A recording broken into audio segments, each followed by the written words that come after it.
നമ്മുടെ വൃക്കകൾക്ക് എന്തെങ്കിലും പ്രവർത്തന വൈകല്യം സംഭവിക്കുകയാണെങ്കിൽ അത് കുറച്ച് നേരത്തെ തിരിച്ചറിയാൻ സഹായിക്കുന്ന 10 പ്രധാനപ്പെട്ട ലക്ഷണങ്ങളാണ് ഞാൻ പറയുന്നത്. 2 3 അല്ലെങ്കിൽ അതിൽ കൂടുതലോ സിംറ്റംസ് നിങ്ങൾക്ക് നിരന്തരമായി അനുഭവപ്പെടുന്നുണ്ടെങ്കിൽ തീർച്ചയായും നിങ്ങൾ ഒരു കിഡ്നി ഫങ്ഷൻ റിലേറ്റഡ് ആയിട്ടുള്ള ടെസ്റ്റുകൾ ചെയ്ത് നോക്കുക. അപ്പോൾ നമ്മുടെ ഒരു ലോഞ്ചിവിറ്റി അല്ലെങ്കിൽ മാക്സിമം ലൈഫ് എക്സ്പെക്റ്റൻസിയും ഹെൽത്തും മെയിൻറ്റെയിൻ ചെയ്യുന്നതിന് വേണ്ടി ഇത്രയും കാര്യങ്ങൾ നിങ്ങൾ ശ്രദ്ധിക്കുക.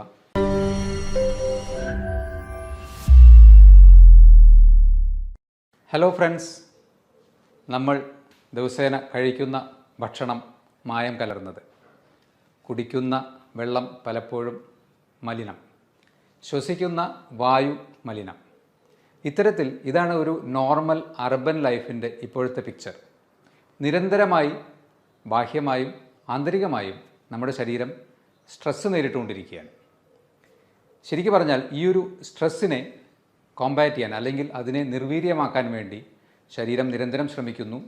അതിൽ ഏറ്റവും പ്രധാനമായ 2 അവയവങ്ങളാണ്, ഒന്ന് നമ്മുടെ ലിവറും 2 നമ്മുടെ കിഡ്നീസും. നമ്മുടെ വൃക്കകൾക്ക് എന്തെങ്കിലും പ്രവർത്തന വൈകല്യം സംഭവിക്കുകയാണെങ്കിൽ അത് കുറച്ച് നേരത്തെ തിരിച്ചറിയാൻ സഹായിക്കുന്ന 10 പ്രധാനപ്പെട്ട ലക്ഷണങ്ങളാണ് ഞാൻ പറയുന്നത്.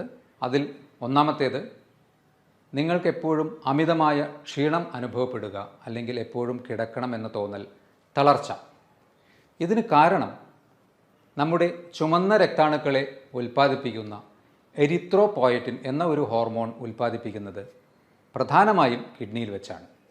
സ്വാഭാവികമായും കിഡ്നിക്ക് എന്തെങ്കിലും പ്രവർത്തന വ്യതിയാനങ്ങൾ വരുമ്പോൾ എരിത്രോപോയറ്റിൻ്റെ പ്രൊഡക്ഷൻ കുറയുന്നു, RBC പ്രൊഡക്ഷൻ കുറയുന്നു, ഹീമോഗ്ലോബിൻ്റെ അളവ് കുറയുന്നു. നിങ്ങൾക്ക് എപ്പോഴും ഒരു ക്ഷീണമായിരിക്കും അനുഭവപ്പെടുക. നമ്പർ 2, ശരിയായ രീതിയിൽ ഉറക്കം കിട്ടാതിരിക്കുക. പ്രത്യേകിച്ച് രാത്രിയിലൊക്കെ നിങ്ങൾക്ക് ഉറക്കത്തിൽ നിന്ന് ശ്വാസം കിട്ടാതെ എഴുന്നേൽക്കേണ്ട ഒരവസ്ഥ വരികയാണെങ്കിൽ ശ്രദ്ധിക്കണം. ഇത് വീണ്ടും ഹീമോഗ്ലോബിൻ്റെ ഡെഫിഷ്യൻസി മൂലം ശരീരത്തിന് ശരിയായ രീതിയിൽ ഓക്സിജനേഷൻ ലഭിക്കാത്തത് മൂലമാവാം. നമ്പർ 3, ചർമ്മത്തിന് അധികമായ ഡ്രൈനസ്, അതുപോലെ തന്നെ ചൊറിച്ചിൽ.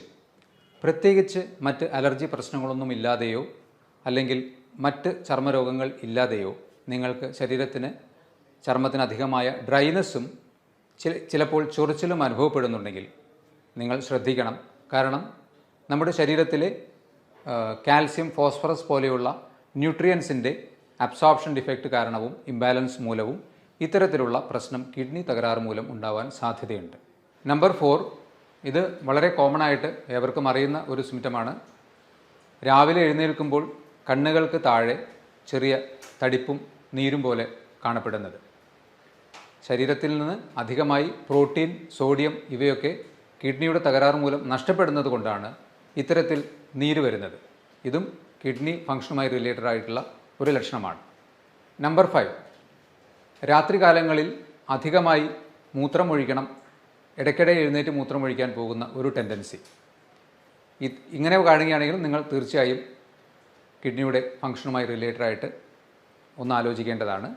ഇത് ചിലപ്പോൾ പുരുഷന്മാരിൽ പ്രോസ്റ്റേറ്റ് ഗ്രന്ഥിയുടെ വീക്കം മൂലം BPH എന്ന അസുഖത്തിലും, അതുപോലെ തന്നെ റിപ്പീറ്റഡ് ആയിട്ടുള്ള യൂറിനറി ഇൻഫെക്ഷൻസ് വരികയാണെങ്കിലും ഈ ഒരു അവസ്ഥ ഉണ്ടാകാം. പക്ഷേ BPH അല്ലെങ്കിൽ പ്രോസ്റ്റേറ്റ് ഹൈപ്പർട്രോഫി നിങ്ങൾക്കൊരു അൾട്രാസൗണ്ട് സ്കാനിലൂടെ നിർണ്ണയിക്കാൻ പറ്റും. അതുപോലെ തന്നെ യൂറിനറി ഇൻഫെക്ഷൻ ആണോ എന്നുള്ളത് യൂറിൻ റൂട്ടീൻ എക്സാമിനേഷൻ ചെയ്താലും നമുക്ക് പിടികിട്ടും. നമ്പർ 6, മൂത്രമൊഴിക്കുമ്പോൾ അധികമായി ക്ലോസറ്റിൽ പത പോലെ കാണപ്പെടുക. കൂടുതലായി പ്രോട്ടീൻ മൂത്രത്തിലൂടെ നഷ്ടപ്പെടുമ്പോൾ, നമ്മുടെ മുട്ടയുടെ പ്രോട്ടീനോട് സമാനമായ രീതിയിലുള്ള പ്രോട്ടീനാണ്, അത് മൂത്രത്തിലൂടെ അധികമായി നഷ്ടപ്പെടുമ്പോൾ ഇത്തരത്തിൽ പത കാണാൻ സാധ്യതയുണ്ട്. എന്നാൽ ഇവിടെയും നിങ്ങൾക്ക് 2-3 കാര്യങ്ങൾ ഇത് ശരിക്കും കിഡ്നിയുടെ തകരാറ് മൂലമാണോ എന്ന് തിരിച്ചറിയാൻ വേണ്ടി സഹായിക്കും. നിങ്ങൾ അമിതമായി എക്സസൈസ് ചെയ്യുകയാണെങ്കിലോ അധികമായി പ്രോട്ടീൻ റിച്ച് ആയിട്ടുള്ള ഭക്ഷണം കഴിക്കുകയാണെങ്കിലോ ചില മരുന്നുകളുടെ ഉപയോഗം മൂലമോ, പ്രത്യേകിച്ച് സ്റ്റിറോയിഡ് പോലെയുള്ള മരുന്നുകളുടെയൊക്കെ ഉപയോഗിക്കുന്ന അവസ്ഥയിലും ഇത്തരത്തിൽ മൂത്രത്തിൽ പത കാണാൻ സാധ്യതയുണ്ട്. അപ്പോൾ ഈ കാര്യങ്ങൾ കൂടി ഇവാലുവേറ്റ് ചെയ്തിട്ട് വേണം ഇത് ശരിക്കും കിഡ്നിയുടെ തകരാറാണോ എന്ന് ചിന്തിക്കുവാൻ വേണ്ടി. അതും ശരിക്കും പറഞ്ഞാൽ മൂത്രമൊഴിച്ച് ഫ്ലഷ് ചെയ്തതിന് ശേഷവും കുറച്ച് നേരം കഴിഞ്ഞാലും ക്ലോസറ്റിൻ്റെ വശങ്ങളിൽ പത പോലെ പറ്റിപ്പിടിച്ചിരിക്കുന്നുണ്ടെങ്കിൽ തീർച്ചയായും നിങ്ങൾ കിഡ്നി റിലേറ്റഡ് ആയിട്ടുള്ള ടെസ്റ്റുകൾ ചെയ്യുക. അതിൽ തന്നെ ഏറ്റവും എളുപ്പത്തിൽ യൂറിൻ മൈക്രോ ആൽബുമിൻ പോലെയുള്ള ടെസ്റ്റുകൾ ചെയ്തു നോക്കുക. നമ്പർ 7, വിശപ്പ് കുറവ്. ഇത് വീണ്ടും ശരീരത്തിൽ അമിതമായി ടോക്സിൻസ് പുറന്തള്ളപ്പെടാതെ കിഡ്നിയുടെ തകരാറ് മൂലം നിൽക്കുന്നത് കൊണ്ട് നമുക്ക് സ്വാഭാവികമായും വിശപ്പ് കുറവായി അനുഭവപ്പെടാം. നമ്പർ 8, മൂത്രത്തിൽ രക്തത്തിൻ്റെ അംശം തോന്നുക. മൂത്രത്തിന് കളർ ഡിഫറൻസ്, ഡാർക്ക് യൂറിൻ, മഞ്ഞയിൽ കൂടി കുറച്ചുകൂടി ഡാർക്കായിട്ടുള്ള യൂറിൻ കാണുകയാണെങ്കിൽ RBC എന്ന കണിക മൂത്രത്തിലൂടെ നഷ്ടപ്പെടുന്നത് കൊണ്ടായിരിക്കാം. ഇത് വീണ്ടും നമ്മുടെ കിഡ്നീസിൻ്റെ അടിസ്ഥാനപരമായ ആ അരിപ്പ പോലെയുള്ള സംവിധാനത്തിൽ വിള്ളലുകൾ വന്ന് ശരീരത്തിലേക്ക് തിരിച്ചെടുക്കേണ്ടതായിട്ടുള്ള RBC മൂത്രത്തിലൂടെ നഷ്ടപ്പെടുന്നത് കൊണ്ട് മൂത്രത്തിന് അമിതമായ കളർ ഡിഫറൻസ് വരാൻ സാധ്യതയുണ്ട്. നമ്പർ 9, മസിൽ ക്രാംസ് അഥവാ മസിലുകൾ കോച്ചി പിടിക്കുന്ന അവസ്ഥ. പ്രത്യേകിച്ച് കാൽവണ്ണകളിലൊക്കെ മസിൽ അമിതമായി ഒരു ക്രാംസ് പോലെ തോന്നുന്നുണ്ടെങ്കിൽ അത് ശരീരത്തിൽ സോഡിയം, കാൽസ്യം പോലെ ഉള്ള മിനറൽസിൻ്റെയോ അല്ലെങ്കിൽ ഇലക്ട്രോലൈറ്റ്സിൻ്റെയൊക്കെ ഇംബാലൻസ് മൂലമാവാൻ സാധ്യതയുണ്ട്. ഇത് വീണ്ടും കിഡ്നി റിലേറ്റഡ് ആയിട്ടുള്ള പ്രശ്നങ്ങൾ മൂലം ഉണ്ടാവാൻ സാധ്യതയുണ്ട്. നമ്പർ 10, വായിലൊരു മെറ്റാലിക് ടേസ്റ്റ് അല്ലെങ്കിൽ ഒരു ലോഹച്ചുവ വായ്ക്കകത്ത് തോന്നുകയോ അല്ലെങ്കിൽ അമിതമായ ഒരു ബാഡ് ബ്രെത്ത് നമ്മുടെ ശ്വാസത്തിന് വരികയോ ചെയ്യുകയാണെങ്കിൽ വീണ്ടും അമിതമായ ടോക്സിൻസ് ശരീരത്തിൽ കെട്ടിനിൽക്കുന്നത് മൂലം ഇത് കിഡ്നിയുടെ തകരാറ് മൂലമാവാനുള്ള സാധ്യതയുണ്ട്. അപ്പോൾ ഞാൻ ഈ പറഞ്ഞ 10 കാര്യങ്ങളിൽ 2 3 അല്ലെങ്കിൽ അതിൽ കൂടുതലോ സിംറ്റംസ് നിങ്ങൾക്ക് നിരന്തരമായി അനുഭവപ്പെടുന്നുണ്ടെങ്കിൽ തീർച്ചയായും നിങ്ങൾ ഒരു കിഡ്നി ഫങ്ഷൻ റിലേറ്റഡ് ആയിട്ടുള്ള ടെസ്റ്റുകൾ ചെയ്ത് നോക്കുക. അതുപോലെ തന്നെ ഒരു അൾട്രാസൗണ്ട് ടെസ്റ്റ് ചെയ്ത് നോക്കുക. അല്ലെങ്കിൽ യൂറിൻ മൈക്രോ ആൽബുമിൻ, ഏറ്റവും സിംപിളസ്റ്റ് ആയിട്ട് നിങ്ങൾക്ക് ചെയ്യാവുന്നത് റീനൽ ഫങ്ഷൻ ടെസ്റ്റ് തന്നെയാണ്.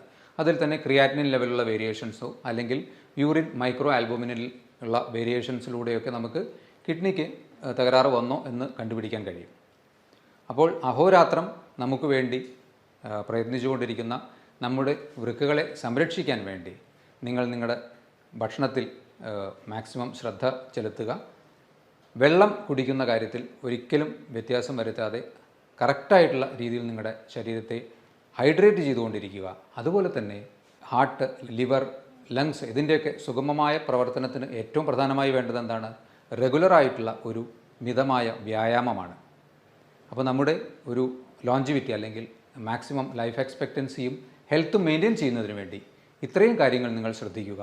ഈ പറഞ്ഞ ലക്ഷണങ്ങളിൽ കുറച്ചൊരു ഗ്രൂപ്പ് ഓഫ് ലക്ഷണങ്ങൾ നിങ്ങൾക്കുണ്ടെങ്കിൽ അതുമായി റിലേറ്റഡ് ആയിട്ടുള്ള ടെസ്റ്റുകളും ചെയ്തു നോക്കുക. എല്ലാവരും ആരോഗ്യത്തോടെയും സുരക്ഷിതരായും ഇരിക്കുക. ഇതുപോലെയുള്ള മറ്റൊരു ഹെൽത്ത് ടോപ്പിക്കുമായി വീണ്ടും കാണാം. ബൈ.